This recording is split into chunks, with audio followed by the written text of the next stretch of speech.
Have you ever wondered what hell truly looks like for a parent?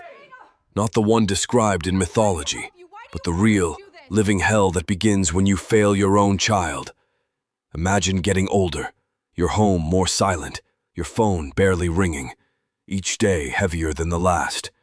All the warmth and laughter you hope to share with your children and grandchildren is gone, and deep down you know, your actions led here.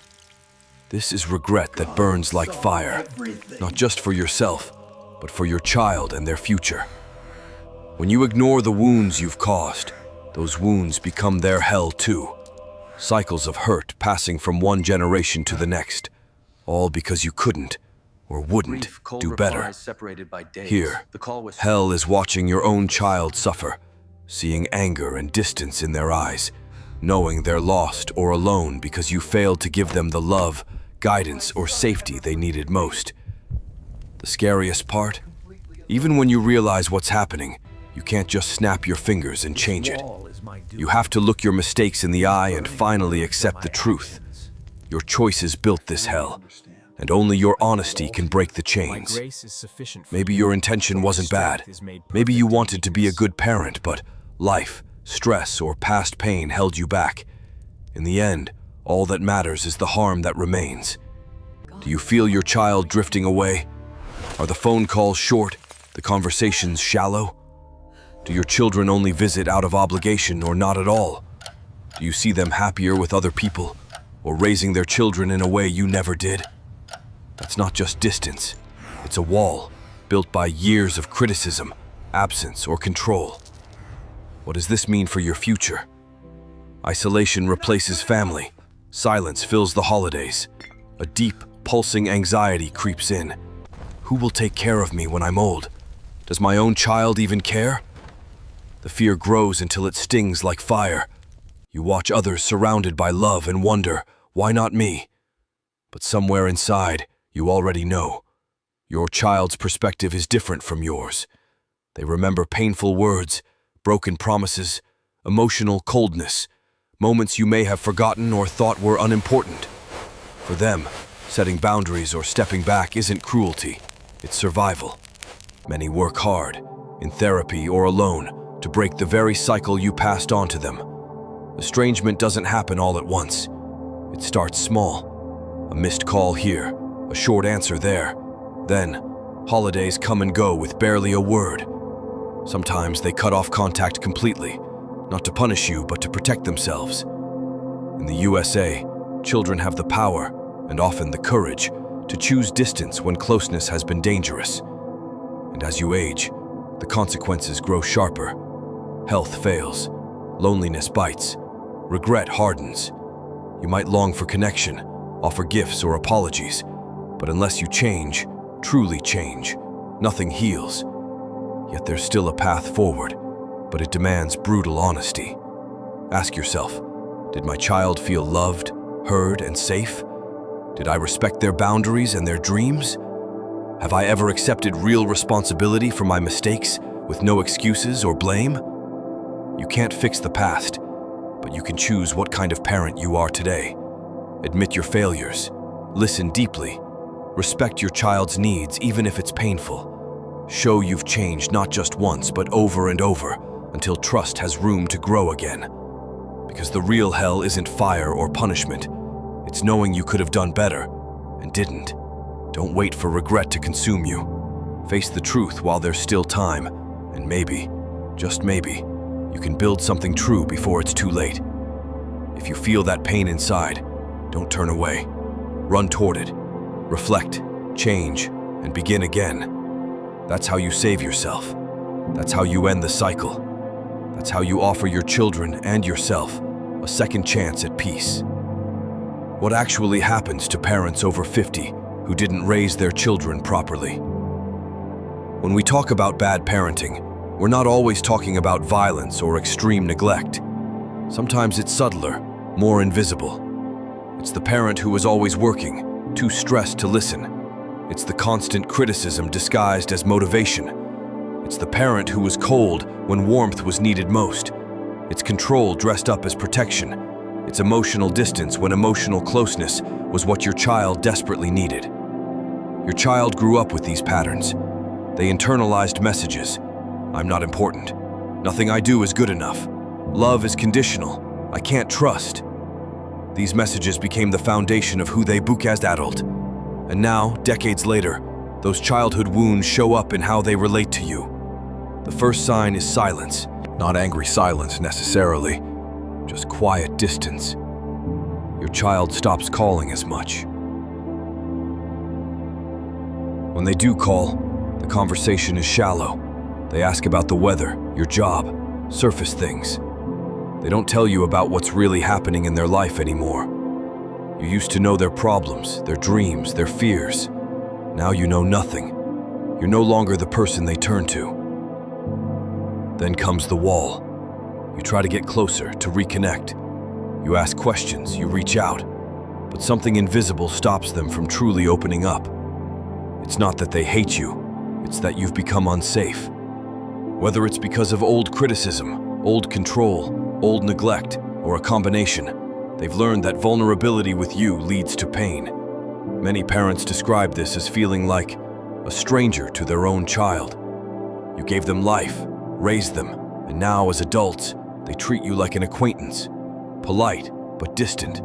Present, but not truly present. What's particularly painful is watching them thrive with other people. You see them laughing with friends in ways they never laugh with you. You see them confiding in their therapist, in their spouse, in their in-laws, but not in you. They built a life, an emotional life, without you as a central figure. And that hurts in a way that's hard to put into words. Sometimes you notice they're parenting their own children completely differently than how you parented them. If you were critical, they're overly encouraging. If you were controlling, they give their kids complete freedom. If you were emotionally absent, they're hyper-present. They're consciously doing the opposite of what you did. And watching that, you start to understand. Your child is still reacting to you, still trying to heal from you, still working through what you did. By 50, by 60, parents who didn't raise their children properly begin a painful process of understanding.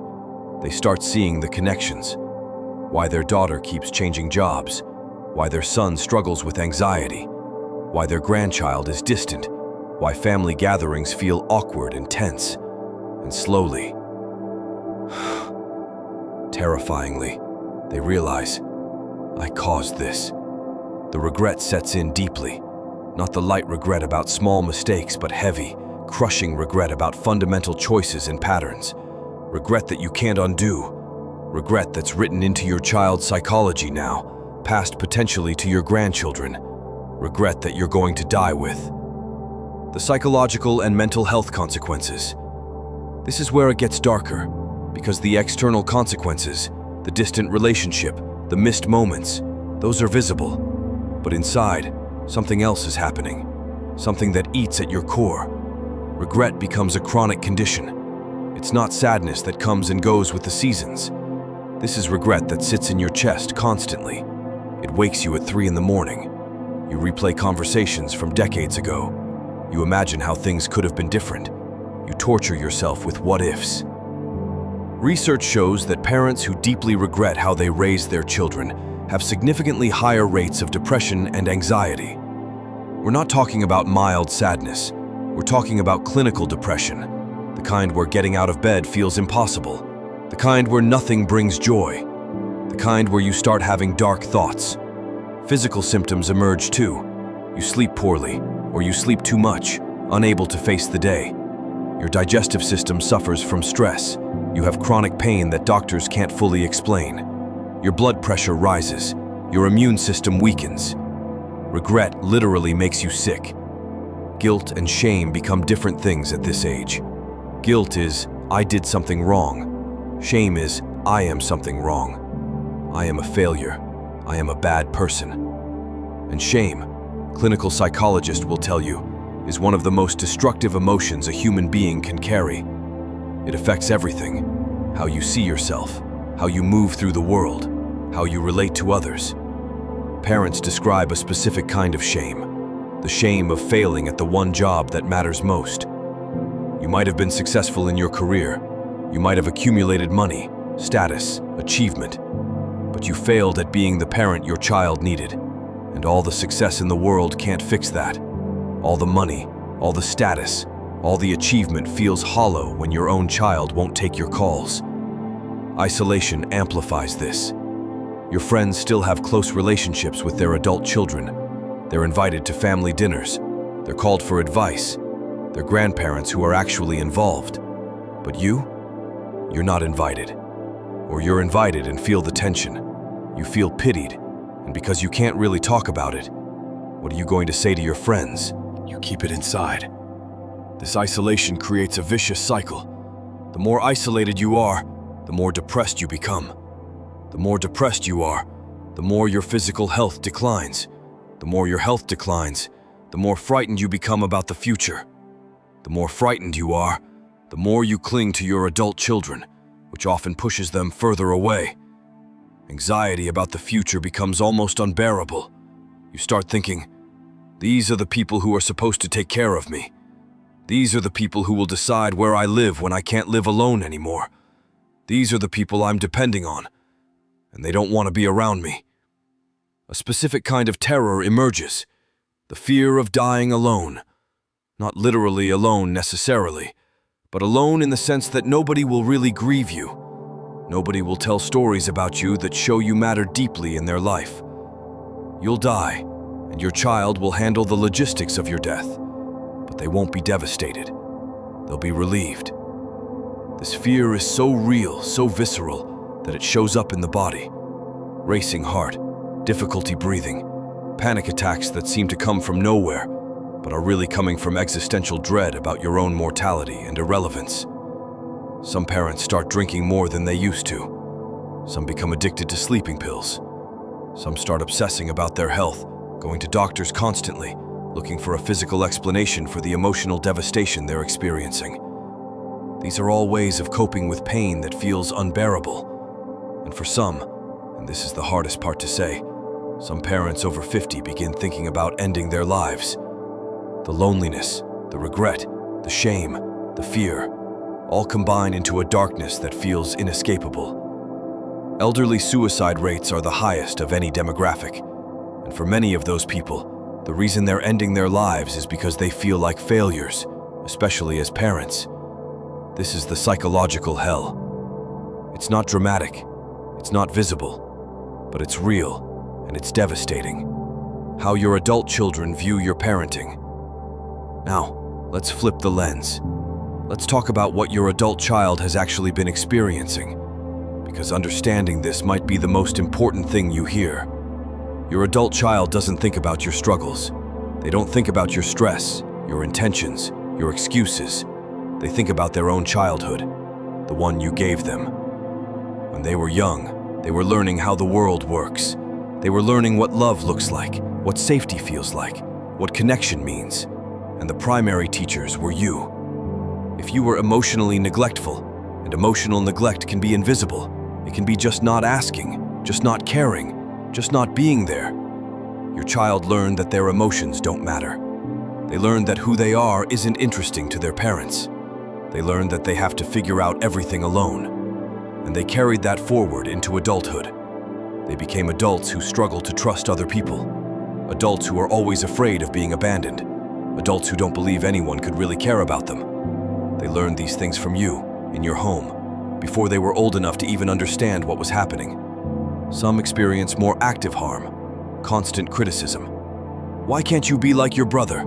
You'll never succeed. That's stupid. I'm disappointed in you. Shame, shame, shame. And a child absorbs this and thinks, this is what I am. I am disappointing. I am stupid. I am not enough. As an adult, that child still hears your voice in their head. When they make a mistake, they hear your criticism. When they attempt something difficult, they hear your doubt. When they're vulnerable, they expect rejection, because that's what they learned from you. Some children experience control. Their parent made all their decisions. They weren't allowed to fail because failure would reflect poorly on the parent. They weren't allowed to have different opinions. They weren't allowed to be themselves. They were allowed to be who their parent needed them to be. These children grow into adults who either completely rebel rejecting everything their parent stood for, or become overly rigid, unable to think for themselves, needing external validation for every choice. And here's what many adult children feel: grief. They're grieving the parent they needed and didn't have. Even if you're still alive, maybe especially if you're still alive, they're mourning. They had this one childhood, and it wasn't what they needed. There's no do-over. That time is gone forever. Many are in therapy, working through this grief. Their therapist is helping them understand that what happened wasn't their fault, that they deserved better, that they can still build a life that's different from the one modeled for them. What your adult child often wants but may never say is for you to acknowledge what happened. Not to explain it away, not to defend yourself, not to tell them why you had to be that way, but to actually say, "I wasn't the parent you deserved. I see that now. I'm sorry, and I understand why you're keeping your distance from me." But here's what many of them have learned. That acknowledgement might never come. Their parent might always deny, always defend, always blame. And so they make a choice. They have to be okay without that apology. They have to grieve their parent without the parent ever truly acknowledging the harm. They have to move forward anyway.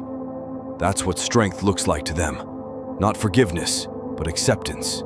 Not connection, but survival. Not reconciliation, but peace. How the relationship actually breaks down. Let's trace this. Because estrangement, real, complete estrangement, doesn't happen overnight. It's a process. And understanding the stages might help you see where you are right now. Stage 1. The small distances. You're the parent. Your child is young. Maybe you're busy. Maybe you're stressed. Maybe you're dealing with your own issues. You don't ask about their day. Not really. You ask surface questions and listen with half attention. Or you ask, but you judge.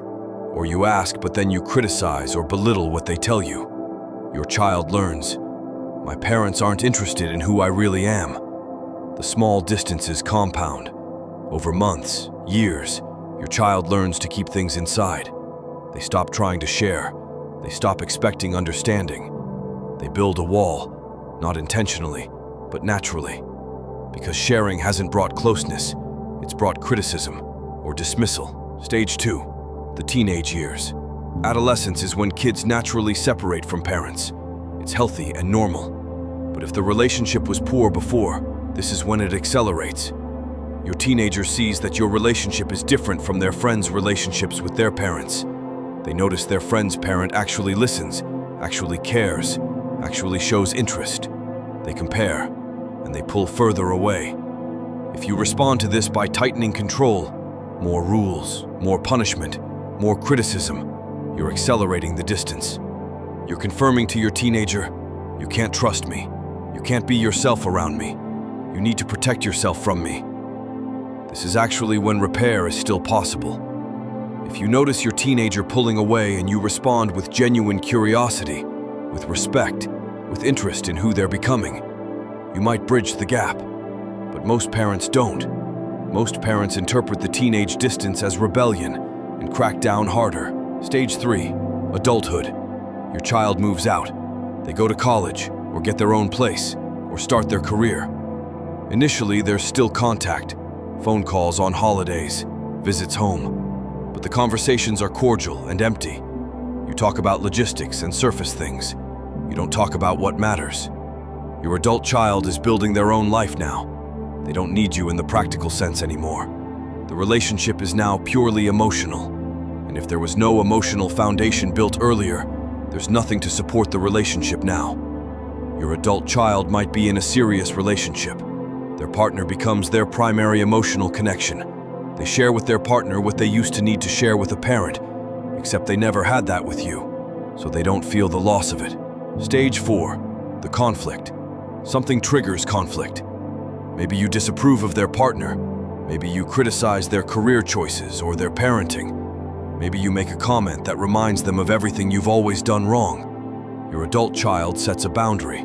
They say, "Mom, I need you to respect my choices even if you don't agree with them." Or, "Dad, I can't have you criticizing how I'm raising my kids." This is the critical moment. How you respond determines everything. If you can accept the boundary, if you can respect your adult child's autonomy, there's hope. If you interpret the boundary as rejection or disrespect, if you say, "After everything I did for you," or "I'm only trying to help," or you guilt trip them, you're about to accelerate the distance to the point of no return. Many parents can't accept the boundary, so they keep pushing. They keep criticizing. They keep trying to control. They use guilt. "You're hurting me by keeping me out." They use anger. "How dare you?" They use withdrawal. "If you won't listen to me, I won't call anymore." And their adult child, exhausted by this dynamic, makes a decision. "I need to protect myself." Stage 5, estrangement. Your adult child stops calling. They don't respond to your messages, or they respond minimally.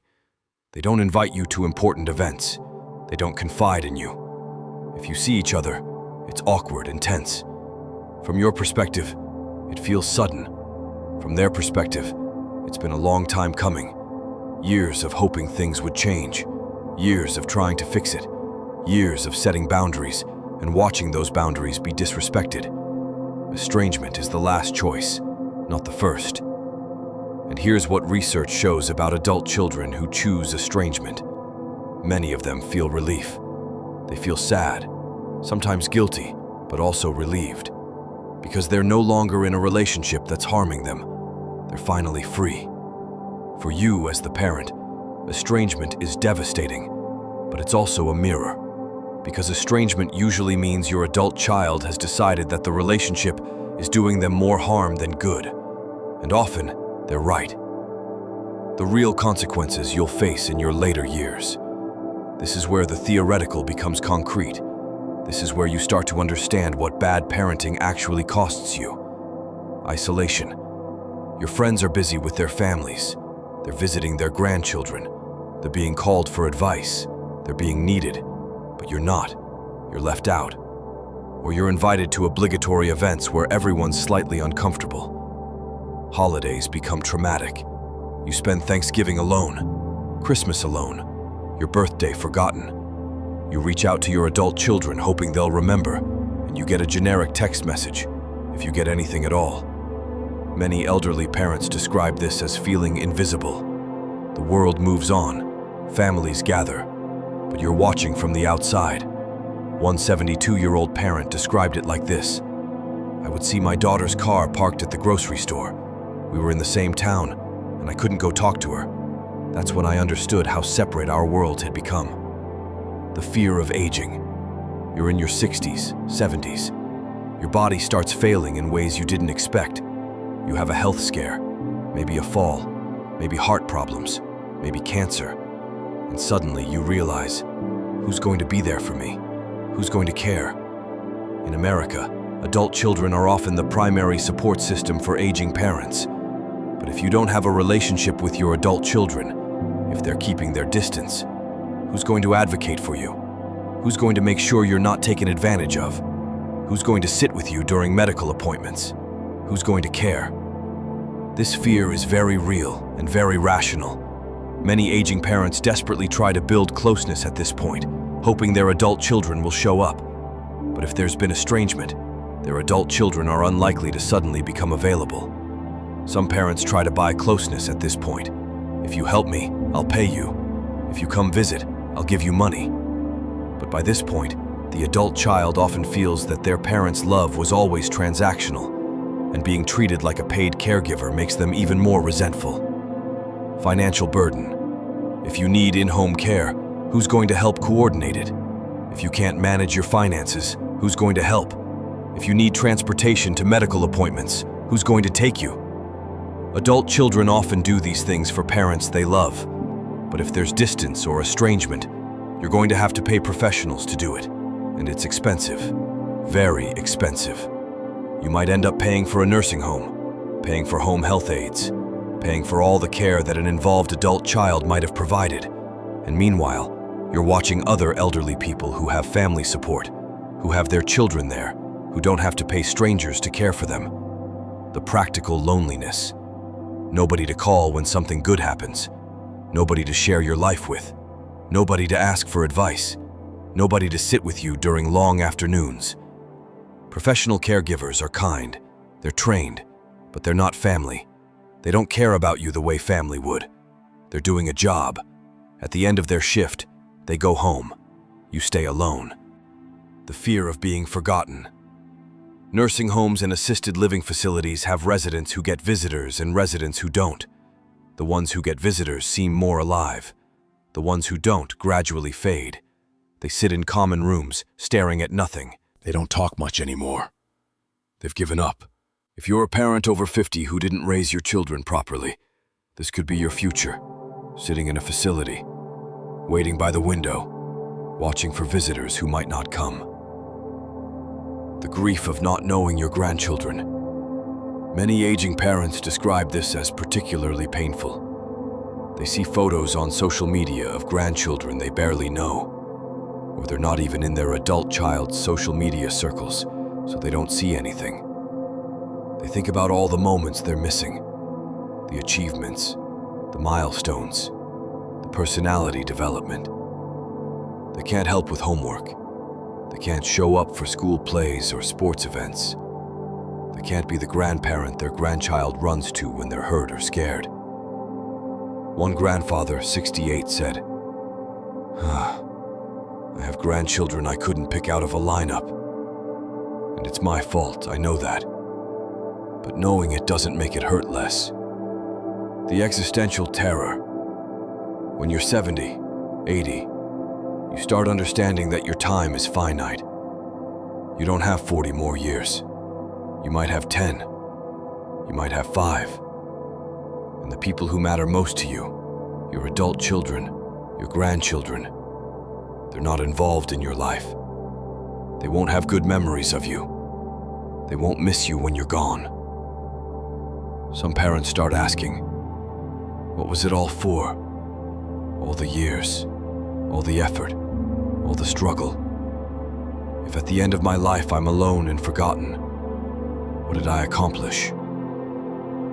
This isn't just sadness. This is despair. And it's accompanied by real health consequences. Increased rates of stroke, heart disease, decline. When an elderly person loses the will to live, when they're isolated and disconnected from family, their body follows. The cruel irony is this. Parents who spent decades not emotionally available to their children are now desperately wishing their children would be emotionally available to them. And they often can't understand why they're not. The generational cycle, how it continues. Here's something that might keep you up at night. The bad parenting you did to your children didn't come from nowhere. Your own parents probably parented you in ways that created problems. And if you weren't conscious about breaking that cycle, you passed it on to your children. Now your adult children are carefully, intentionally, sometimes painfully, trying to break it. This is called intergenerational trauma. It's real, it's documented, and it's being actively broken by your children. Your adult children are parenting in reaction to how you parented them. If you were controlling, they're probably too permissive with their kids. If you were emotionally neglectful, they're probably hyper-focused on emotional connection. If you were critical, they're probably overly praising. They're not doing it perfectly. Nobody does. But they're doing it consciously. And sometimes, as they're raising their own children, they have moments of clarity. Oh, this is what my parents did. This is why I feel this way about failure. Or, I see now why I was always trying to be perfect. My mother never thought anything I did was good enough. These moments are painful, but they're also healing, because they're understanding themselves, and they're committed to doing it differently for their kids. But here's where it gets complicated. Your adult children might want to have a relationship with you. They might want you to have a relationship with their children, your grandchildren. But they need you to first acknowledge what happened. They need you to see that you weren't the parent they deserved. They need to know that you understand you caused harm. Many parents over 50 can't do this. They can't admit it. It feels like admitting they failed at one of the most basic human responsibilities. So instead, they defend themselves. They make excuses. They minimize what they did. And their adult children watching this think, my parent still doesn't see what happened. I can't let my children around someone who won't acknowledge that harm is possible. This is why estrangement often deepens over time. Because your adult children are trying to break the cycle. And you, the person who started the cycle, can't acknowledge it was there. The tragedy is this. Your adult children might be willing to heal the relationship. They might be willing to have you in their lives. But they need you to do your work first. They need you to acknowledge what happened, take responsibility, and commit to being different. Over 50 wait too long to do this. They wait until they're 70, 80. And by then, their adult children have built lives that don't have room for them anymore. The wounds are too old, the distance too far. But here's the important part. Breaking this cycle is still possible. It's just hard. And it requires complete honesty about what you did and who you were as a parent. They might need to maintain distance for their own healing. And if that happens, you need to respect that too. That's the final act of good parenting. Letting them go, accepting their choice, not making them feel guilty for protecting themselves. Is it too late? For a perfect relationship, maybe. For a true and honest one, maybe not. But you have to accept that you're not owed closeness. You're owed nothing. You're starting from nothing. And if you get anything, even a text on your birthday, that's a gift you don't deserve, and you should be grateful for it. One more thing. If you're over 50 and you're just realizing this, if this video has been a wake-up call, then the question becomes, what are you going to do with the time you have left? Are you going to be resentful, defensive, bitter? Are you going to spend your final years blaming your children for not understanding, for not forgiving, for not showing up? Or are you going to do the work, the hard, humbling, difficult work of acknowledging what you did and trying, even if it doesn't change anything, to be better now? Your grandchildren deserve to know the better version. Your adult children deserve that attempt at honesty. And honestly, you deserve to spend your final years not suffocating under regret. The clock is ticking. What are you going to do? If you're watching this and you're an adult child whose parents didn't raise you properly, I want you to know something. The fact that you're seeking to understand what happened to you, that you're probably trying to break the cycle with your own children, that's not just healing, that's revolutionary. Your parents may never apologize, may never acknowledge what they did, but you've already broken the pattern. You're the one who's choosing differently, and that matters. This is your inheritance, not the pain, not the cycle, but the power to choose something different. And that's more valuable than anything else your parents could have given you. Final words. The truth nobody tells you. The truth is this. You're going to die. Not today, maybe not tomorrow, but eventually. And when you do, what legacy are you leaving? What story will your children tell about you? What did you give to the next generation? If you're a parent over 50 who didn't raise your children well, the clock is running. It's not infinite, it's finite. And every day you waste defending yourself instead of changing, every day you spend in denial instead of in action, is a day you'll never get back. Some of you watching this are going to feel uncomfortable. Good. Discomfort is the beginning of change. Some of you are going to feel angry. That's okay too. Sit with that anger. Ask yourself why it's there. Some of you are going to recognize yourself in what you've heard today and know without a doubt that this is the story of your life. and you're going to have a choice. You can keep going the way you've been going, or you can change. There are no guarantees. Changing won't automatically fix your relationship with your adult children, but not changing guarantees that nothing will improve, that the distance will continue, that the loneliness will deepen, that your final years will be lived in regret. So the question is simple. What kind of end do you want for your story? Do you want to spend your last years in bitterness and isolation? Or do you want to spend them trying, really trying to be better, to acknowledge your mistakes, to respect your children's boundaries, to build something true, even if it's small? The choice is yours, but choose quickly, because the time you think you have left might be less than you think.